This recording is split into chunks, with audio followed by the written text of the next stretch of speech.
پاکستان اور افغان طالبان کا جنگ بندی برقرار رکھنے پر اتفاق۔ پاکستان اور افغان طالبان کے درمیان استنبول میں مذاکرات کا دوسرا دور۔ پاکستان نے افغان سرزمین پر موجود دہشت گردوں کی پناہ گاہوں کے شواہد دے دیے۔ افغان طالبان سے اپنے ملک میں دہشت گردوں کے تمام ٹھکانے ختم کرنے کا مطالبہ۔ پاکستان کا انسداد دہشت گردی کے مستقل طریقہ کار سے متعلق تحریری معاہدے پر زور۔ افغان طالبان سرحدی گزرگاہیں کھولنے پر زور دیتے رہے۔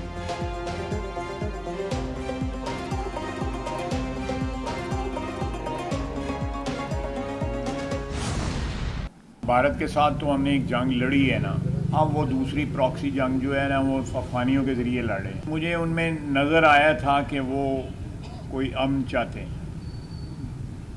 کن شرائط پہ امن چاہتے ہیں یہ آہستہ آہستہ کچھ وہاں پہ واضح ہوئیں، کچھ یہ آج جو بات چیت ہو رہی ہے اس پہ واضح ہو جائیں گی۔ تو ان کی شرائط جو ہیں وہ ہمارے بارے میں ہوئیں تو انشاءاللہ تعالی معاہدہ ضرور ہوگا۔ بھارت سے ایک جنگ ہو چکی، دوسری وہ افغانوں کے ذریعے لڑ رہا ہے۔ وزیر دفاع خواجہ آصف کی میڈیا سے گفتگو، بولے مذاکرات کے بعد سے کوئی واقعہ نہیں ہوا، لگتا ہے افغان طالبان امن چاہتے ہیں۔ 40 سال افغانوں کی مہمان نوازی کی، اب بھی 40 لاکھ موجود ہیں۔ دوحہ میں جن سے مذاکرات کیے وہ سب پاکستان میں ہی جوان ہوئے۔ اتنی مہمان نوازی کے باوجود دہشت گردی کی حمایت کریں تو دکھ ہوتا ہے۔ پاکستان کی افواج اور پولیس دہشت گردوں کے خلاف لڑ رہی ہے۔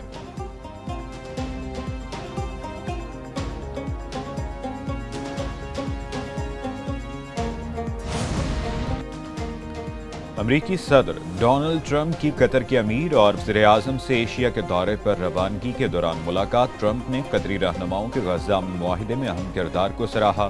امریکی وزیر خارجہ مارکو روبیو بھی ملاقات میں شریک تھے۔ ٹرمپ چین، جاپان اور جنوبی کوریا کے دورے پر ہیں، جہاں وہ چینی صدر شی جن پنگ سے تجارتی معاہدے اور ممکنہ طور پر شمالی کوریا کے رہنما کم جونگ ان سے بھی ملاقات کریں گے۔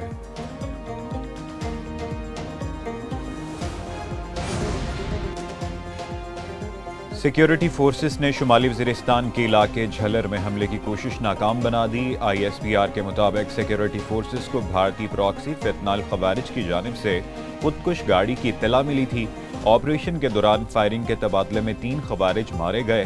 آپریشن کے دوران خودکش حملے کے لیے تیار کی جانے والی گاڑی بھی تباہ ہو گئی۔ علاقے میں ممکنہ خارجیوں کے خاتمے کے لیے کلیئرنس آپریشن بھی ہوا۔ مارکہ حق میں ذلت آمیز شکست کے بعد بھارت کا نیا ہتھ کنڈہ افغان طالبان کے ذریعے آبی جارحیت کو ہتھیار بنانا شروع کر دیا۔ ذرائع کے مطابق بھارت کی جانب سے طالبان رجیم کو 1 ارب امریکی ڈالر مالی امداد کی پیشکش کی گئی۔ انڈیا ٹوڈے کی رپورٹ کے مطابق افغان طالبان رجیم دریائے کنر پر بھارتی حکومت کے تعاون سے ڈیم تعمیر کر کے پاکستان کو پانی کی فراہمی روکنا چاہتی ہے۔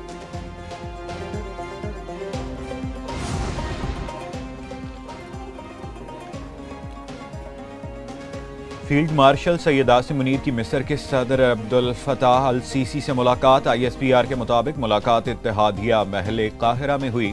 آرمی چیف اور مصری صدر کا 2 طرفہ تعلقات پر تبادلہ خیال۔ پاکستان اور مصر کے دیرینہ تعلقات کو مزید مضبوط بنانے کا اعادہ۔ آرمی چیف نے علاقائی امن و استحکام میں مصر کی قائدانہ کردار کو سراہا۔ مصری صدر نے عالمی اور مسلم امہ کے امور میں پاکستان کا کردار قابل تحسین قرار دیا۔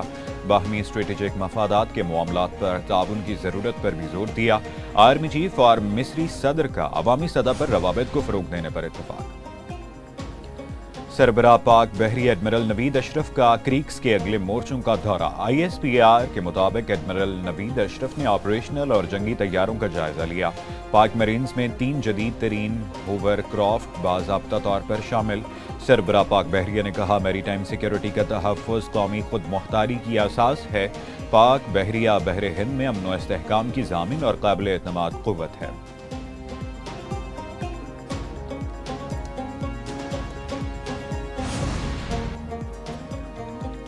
پاکستان اور قازقستان کی اسپیشل فورسز کی مشترکہ مشق 2-5 کی اختتامی تقریب چراٹ میں ہوگی۔ مشق میں پاک فوج کے اسپیشل سروسز گروپ اور قازقستان کی اسپیشل فورسز کے دستوں نے حصہ لیا۔ 2 ہفتے پر مشتمل مشق دوستریم 14 اکتوبر کو شروع ہوئی تھی۔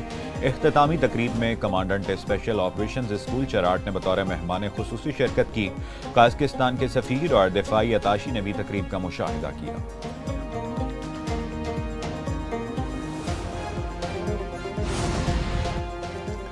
آزاد کشمیر میں ان ہاؤس تبدیلی کا امکان، پیپلز پارٹی کا حکومت بنانے کا اعلان۔ وزیر اعظم چودھری انوار الحق کے خلاف تحریک عدم اعتماد لائی جائے گی۔ پیپلز پارٹی نے ایوان میں نمبر پورے ہونے کا دعویٰ کر دیا۔ صدر آصف علی زرداری کی زیر صدارت اجلاس میں وزارت عظمیٰ کے لیے چودھری یاسین اور لطیف اکبر کے نام پیش۔ چودھری یاسین کہتے ہیں امیدوار کا حتمی اعلان بلاول بھٹو کریں گے۔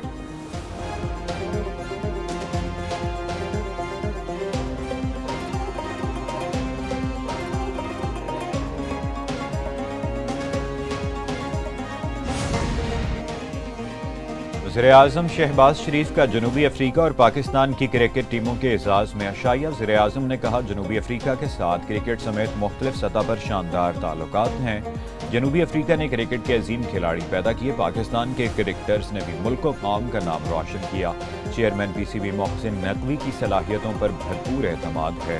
مہمان کرکٹرز نے حکومت اور عوام کی گرم جوشی پر شکریہ ادا کیا۔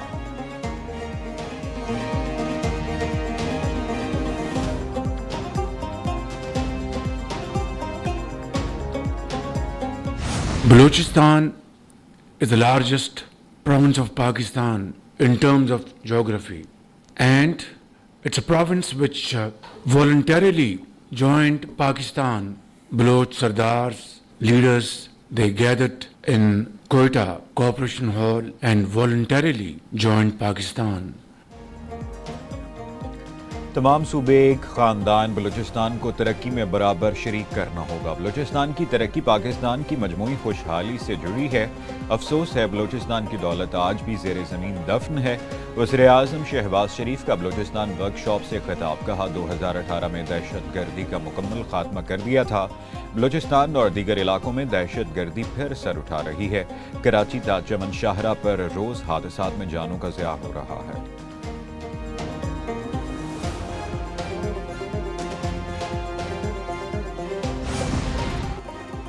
پی آئی اے کی برطانیہ کے لیے پروازیں 5 سال بعد بحال۔ قومی ایئر لائن کی پہلی پرواز اسلام آباد سے مانچسٹر پہنچ گئی۔ پاکستانی سفیر اور برطانوی پارلیمنٹ کے ارکان نے ایئرپورٹ پر مسافروں اور پی آئی اے کے عملے کا استقبال کیا۔ پی آئی اے کی برطانیہ کی گئی پروازیں بحال ہونے پر خصوصی طور پر کیک بھی کاٹا گیا۔ پاکستانی نیاد برطانوی شہریوں نے پی آئی اے کی پروازوں کی بحالی کو خوش آئند قرار دیا۔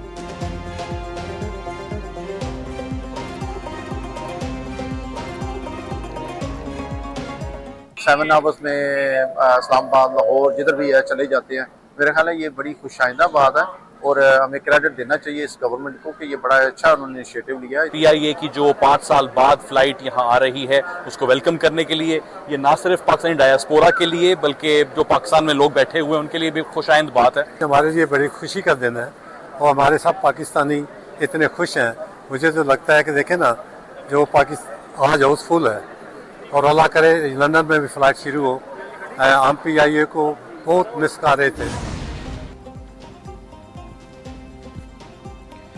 وزیر اعلیٰ پنجاب مریم نواز کا ایئر پنجاب کو جلد فنکشنل کرنے کا حکم۔ ایئر پنجاب کے فیز 1 کے لیے کارروائی جلد مکمل کرنے کی ہدایت۔ وزیر اعلیٰ مریم نواز شریف کی زیر صدارت اجلاس ایئر پنجاب پروجیکٹ سے متعلق بریفنگ۔ لاہور سے اسلام آباد ایئر پنجاب کے فلائٹ روٹ پر اتفاق۔ اجلاس میں مری گلاس ٹرین پروجیکٹ کا بھی جائزہ لیا گیا۔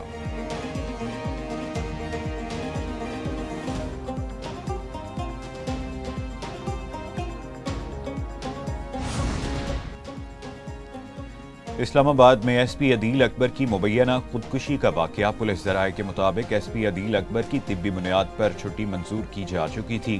عدیل اکبر نے 20 سے 22 اکتوبر تک کی چھٹی مانگی تھی۔ ڈی آئی جی آفس نے عدیل اکبر کی موت کے دن 23 اکتوبر کو چھٹی منظور کا آرڈر جاری کیا۔ عدیل اکبر نے ڈینگی کی رپورٹ آنے کے بعد چھٹی کی درخواست کی تھی۔ ڈینگی بخار کے باوجود ڈیوٹی پر موجود رہے۔